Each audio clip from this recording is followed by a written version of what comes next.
సన్మాన గ్రహీతల సమయంలో దానికి ఏర్పాట్లు వేరే చేసుకుందామండి. ప్రస్తుతానికి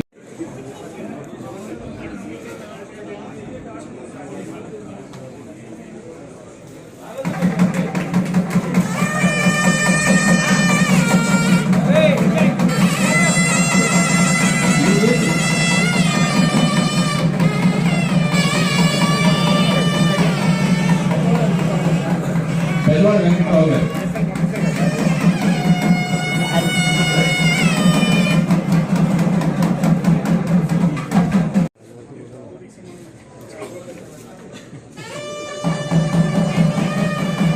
శ్రీ బొట్టు వెంకటరమణ చౌదరి గారు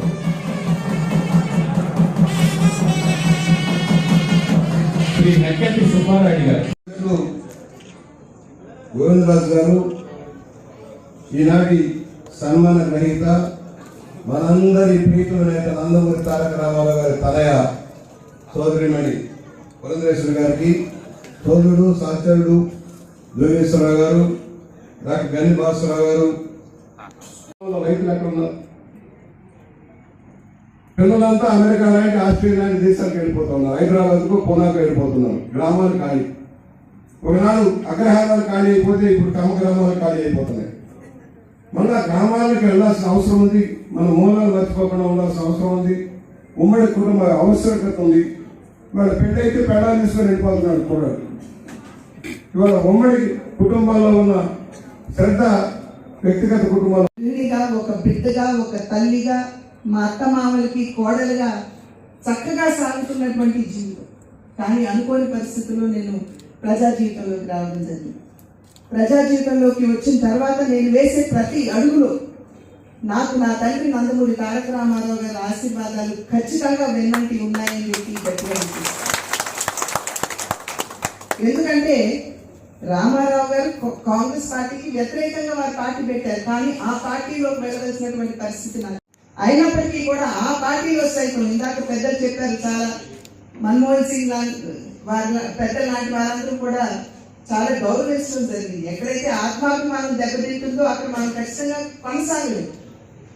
కానీ ఆ గౌరవం నాకు లభించిందంటే ఆ తండ్రి ఆశీర్వాదంతో. ఆ తర్వాత మన రాష్ట్రం విడిపోవడం, పోలవరం సంబంధించి అదేవిధంగా ఇతర అంశాలు మన రాష్ట్రానికి న్యాయం జరగడం లేదు అనేటువంటి విషయాన్ని గుర్తించి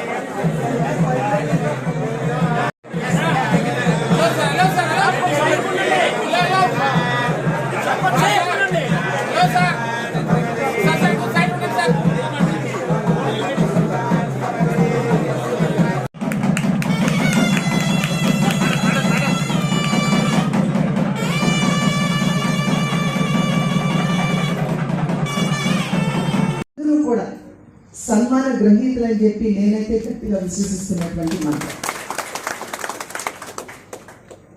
వేదిక మీద కూర్చున్నప్పుడు ముఖ్య అతిథిగాను సన్మాన గ్రహీతగాను చివరిలో మాట్లాడమని వారి సందేశాలు ఇవ్వమని ఆహ్వానించడం జరుగుతుంది. అయితే అంతకుముందు మాట్లాడినటువంటి వక్తలందరూ చెప్పవలసినటువంటి